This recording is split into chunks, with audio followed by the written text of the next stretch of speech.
Hare Krishna. On the departure of His Holiness Tamal Krishna Goswami Maharaj, His Holiness Bhakti True Swami Maharaj shared his feelings, his, quote, shattered composure, and his deep questioning of Krishna. The suddenness and the way Tamal Krishna Maharaj tragically passed perturbed Bhakti True Swami. He questioned, why did he have to leave us in this way?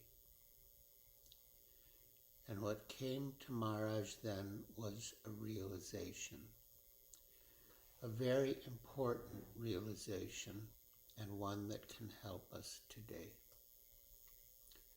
Quote, a realization dawned on me. Our existence in this material world is like a dream, and therefore how one comes or departs does not really matter at all.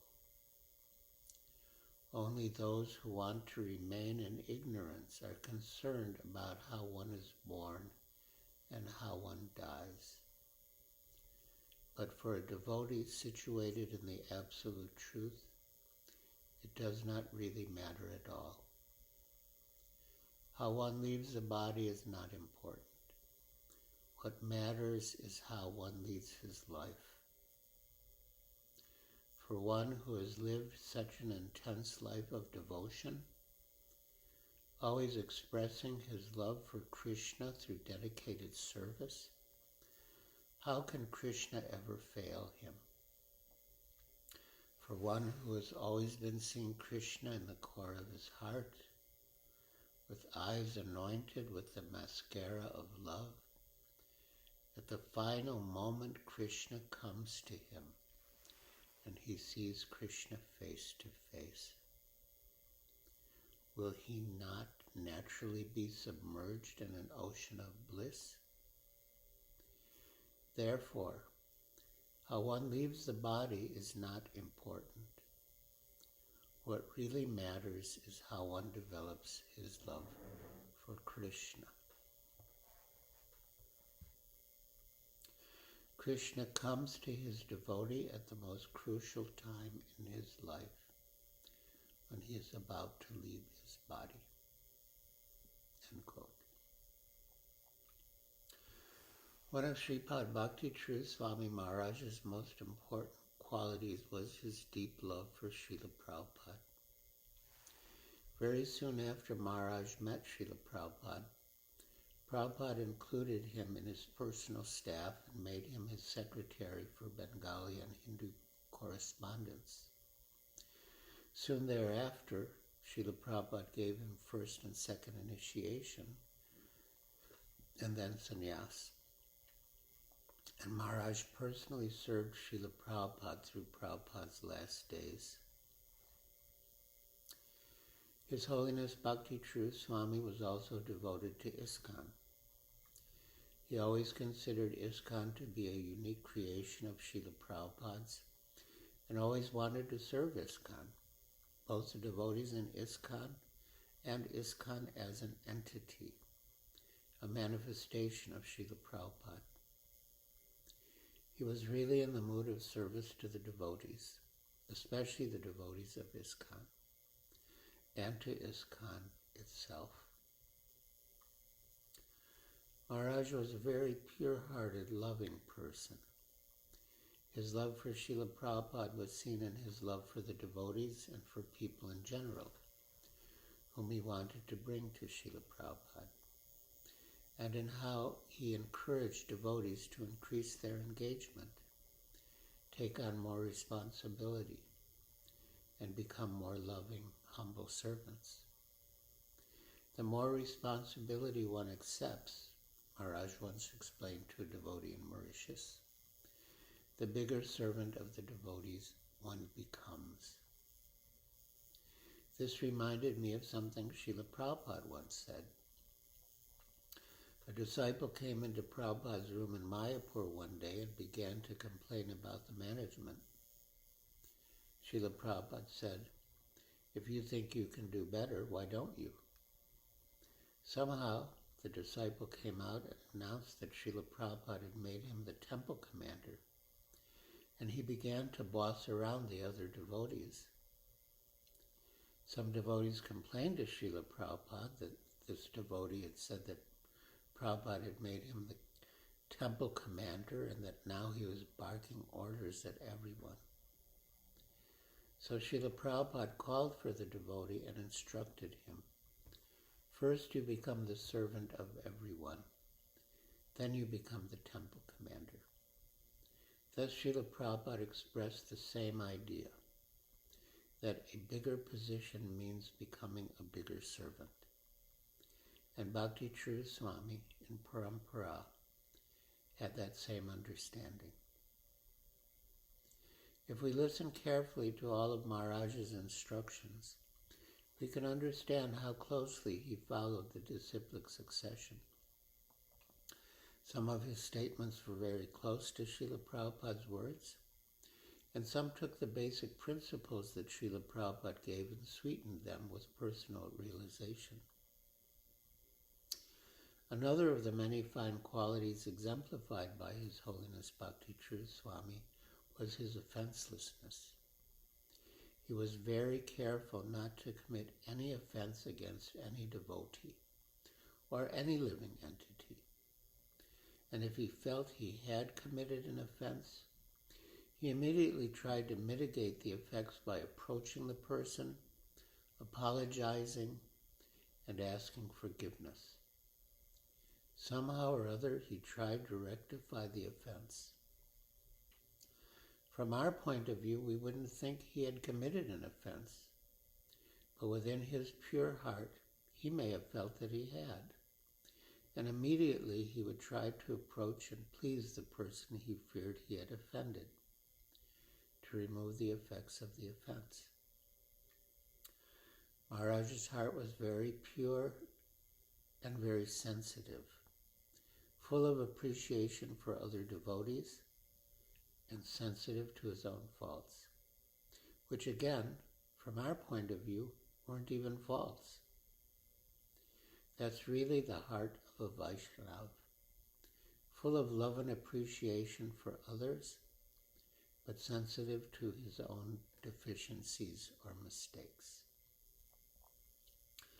As stated by Lord Krishna in the Bhagavad Gita 12, 13, and 14, one who is not envious, but is a kind friend to all living entities, who does not think himself a proprietor, and is free from false ego, who is equal in both happiness and distress, who is tolerant, always satisfied, self-controlled, and engaged in devotional service with determination, his mind and intelligence fixed on me, such a devotee of mine is very dear to me. And I quoted these verses because they remind me so much of His Holiness Bhakti Charu Swami Maharaj. As Maharaj always reminded us, we have the wonderful association of the devotees in ISKCON, and through their association we can experience Srila Prabhupada's presence. And, along with Srila Prabhupada's presence, the presence of Srila Prabhupada's dear and beloved associate, His Holiness Bhakti Charu Swami Maharaj. Further, we can learn to serve Maharaj in separation. As Srila Prabhupada wrote in his dedication to Srimad Bhagavatam, quote, "To Srila Prabhupada, Bhaktisiddhanta Saraswati Goswami Maharaj, my spiritual master. He lives forever by his divine instructions, and the follower lives with him." After Srila Prabhupada departed, I looked for solace and guidance in his books, and I came across a section that addressed the disappearance of the spiritual master. Srimad Bhagavatam 4:28, 45 to 55, which may be relevant to Srila Bhakti True Swami Maharaj's disciples as well. Some passages encouraged me that my lamentation over Prabhupada's departure was justified, and some that I could regain his association by serving his instructions. Text 47 stated, quote, "Being now alone and a widow in that forest, the daughter of Vidarbha began to lament, incessantly shedding tears, which soaked her breasts, and crying very loudly." In his purport, Srila Prabhupada had written, quote, "Figuratively, the queen is supposed to be the disciple of the king. Thus, when the mortal body of the spiritual master expires, his disciple should cry exactly as the queen cries when the king leaves his body.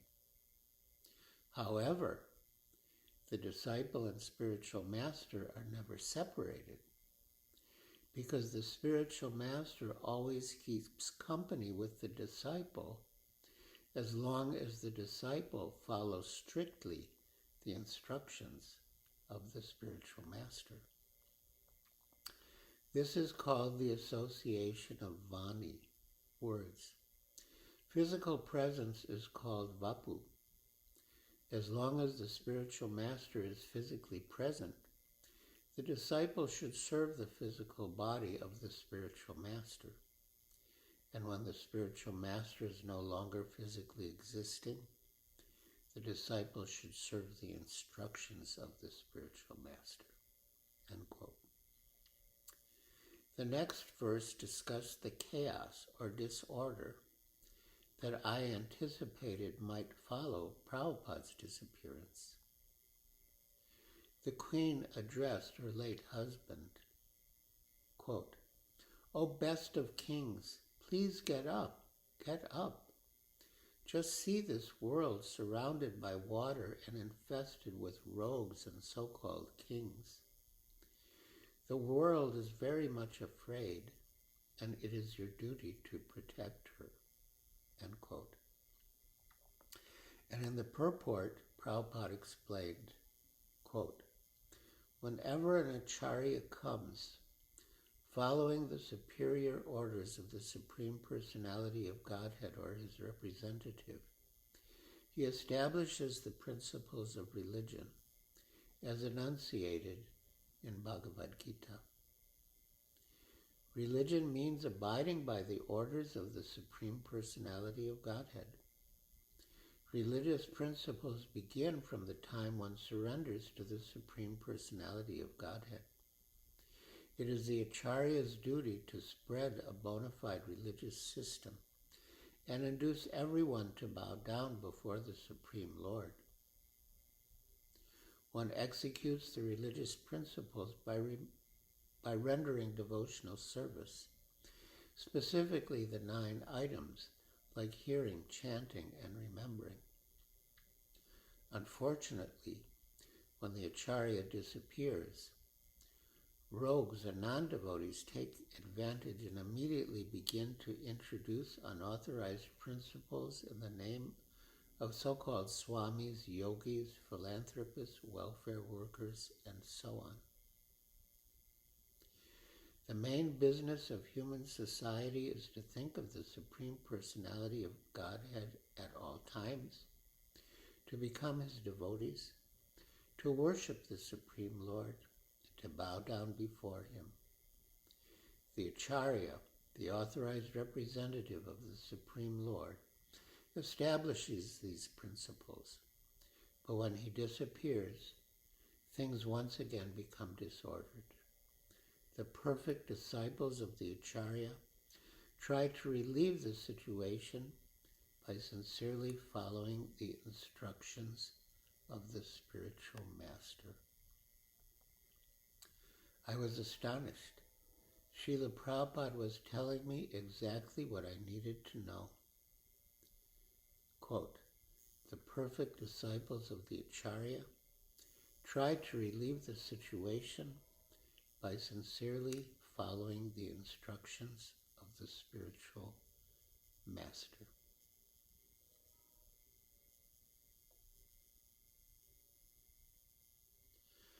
I felt purified and exhilarated. I had gotten the guidance, the answers I needed, in a most encouraging and empowering way. I went to share my discovery with Tamal Krishna Goswami and Bhakti Charu Swami and other friends, who agreed that Srila Prabhupada was so perfect that he could provide all necessary instruction even after his departure. And my dear devotees, I believe that these instructions are equally applicable now to the followers of His Holiness Bhakti Charu Swami Maharaj, who are serving him in separation. His Holiness Bhakti Charu Swami Maharaj Ki Jai. His Divine Grace A.C. Bhaktivedanta Swami Prabhupada Ki Jai. Gaur Bhaktivinoda Ki Jai.